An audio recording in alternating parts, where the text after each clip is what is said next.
పొరపాటునో ప్రమాదవశాత్తునో current షాకుకు గురైనప్పుడు కొన్ని క్షణాల పాటు మన ఒళ్ళంతా వణికిపోతుంది. కొన్ని క్షణాలే అయినా ఆ బాధను మనం వెంటనే మర్చిపోలేం. మరి ఇలాంటి షాకులు ముఖంలోని తరచుగా వచ్చిపోతుంటే ఆ బాధల్ని మాటల్లో చెప్పలేం. దుర్భరంగా ఉంటుంది. ముఖంలోని ఫేషియల్ నరం దెబ్బతిన్నప్పుడు ముఖంలో తరచుగా షాక్ కొట్టినట్లుగా బాధలు ఎదురవుతూ ఉంటాయి. ట్రైజెమినల్ న్యూరాలజియాగా పిలిచే ఈ సమస్యకు కారణాలు, పరిష్కార మార్గాల గురించి డాక్టర్ని అడిగి ఇప్పుడు తెలుసు. ట్రైజెమినల్ న్యూరాలజియా అంటే ఏంటి? ట్రైజెమినల్ న్యూరాలజియా, దాన్నే టిక్ డోలోరెక్స్ అని కూడా అంటారు. ఇది మన ఫేస్కి ఏదైతే మనకి సెన్సేషన్స్ తెలుస్తాయి కదా, చల్లగా ఏదన్నా టచ్ అయినా లేకపోతే చేతి ద్వారా ఏదన్నా స్పర్శ తెలియాలన్నా అన్నిటికీ కూడా సెన్సేషన్స్ని సప్లై చేసే ఒక నరం. దీన్ని ట్రైజెమినల్ నర్వ్ అంటాము. ఆ నర్వ్కి ఏదన్నా కారణం వలన ఒక ఇరిటేషన్ అనేది కాజ్ అయితే అప్పుడు అది ఒక రకమైన నొప్పి, ఎంత సివియర్గా నొప్పి వస్తుందంటే వాళ్ళలో ఒక షాక్ లాగా వస్తుందన్నమాట.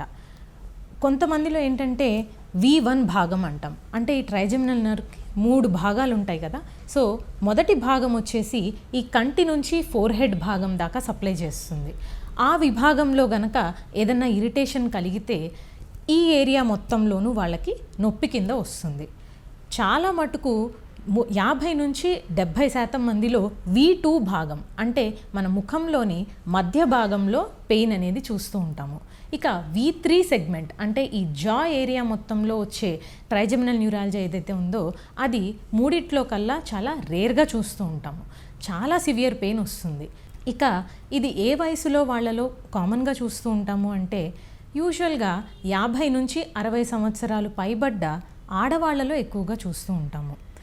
కొంతమందిలో ఇప్పుడు యంగ్ పీపుల్లో కూడా మనం చూడటం అనేది జరుగుతోంది. అది రకరకాల ఇన్ఫెక్షన్స్ వల్ల కానీ లేకపోతే కనుక డీమైలినేటింగ్ డిసీజెస్ అంటాము, అలాంటి వాటి వలన కూడా జరుగుతూ ఉంటుంది. ట్రైజెమినల్ న్యూరాలజియా ఎందుకు వస్తుంది?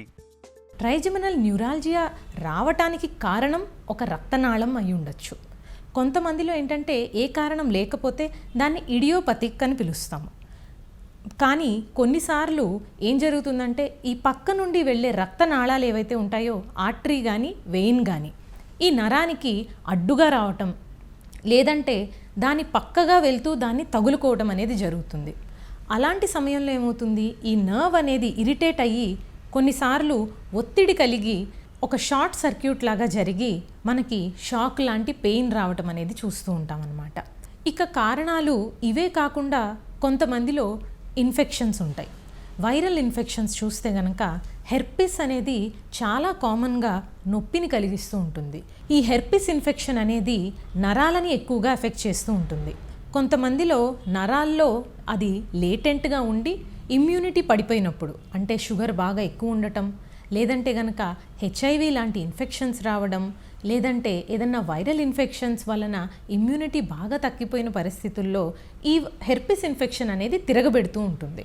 అది ముఖ్యంగా ఈ మొహం భాగంలో వచ్చేసి ట్రైజెమినల్ న్యూరాలజియాగా లేకపోతే కనుక పోస్ట్ హెర్పెటిక్ న్యూరాలజియాగా మనం చూస్తూ ఉంటాం.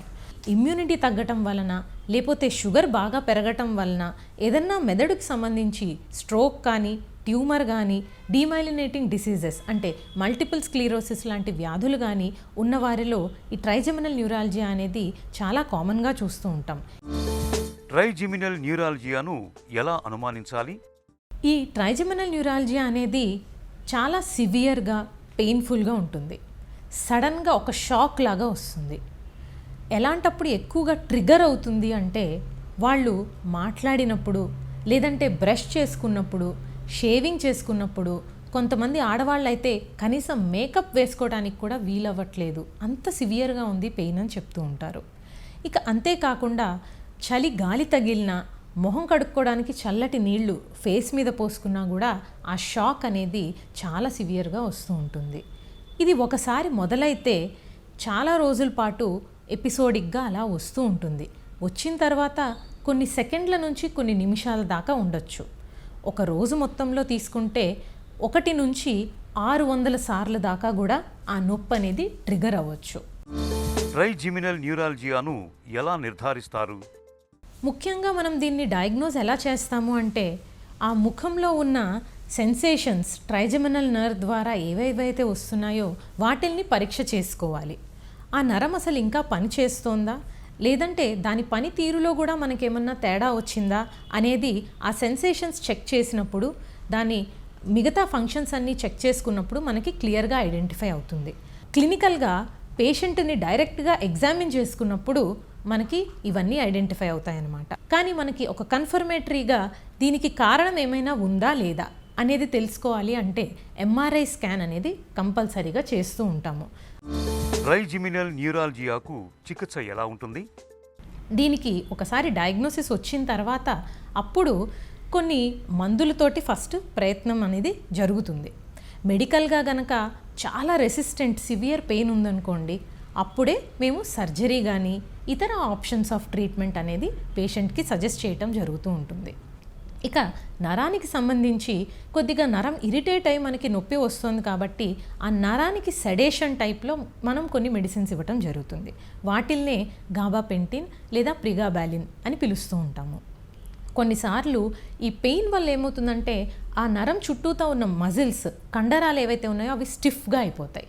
దాని వలన కూడా అసలు నవలటానికి, మాట్లాడడానికి చాలా ఇబ్బంది పడుతూ ఉంటారు. అలాంటి సిచ్యుయేషన్లో బ్యాక్లోఫెన్ అనే మజిల్ రిలాక్సెంట్ కూడా ఇస్తూ ఉండటం జరుగుతుంది. ఇక కొన్నిసార్లు బొటాక్స్ ఇంజెక్షన్స్ ఓపీ బేసిస్లోనే మేము చేస్తూ ఉంటాము. వేటికి గనక మనకి రెస్పాన్స్ రాకపోతే అప్పుడు కొన్ని ట్రీట్మెంట్స్ అడ్వైస్ చేస్తాం.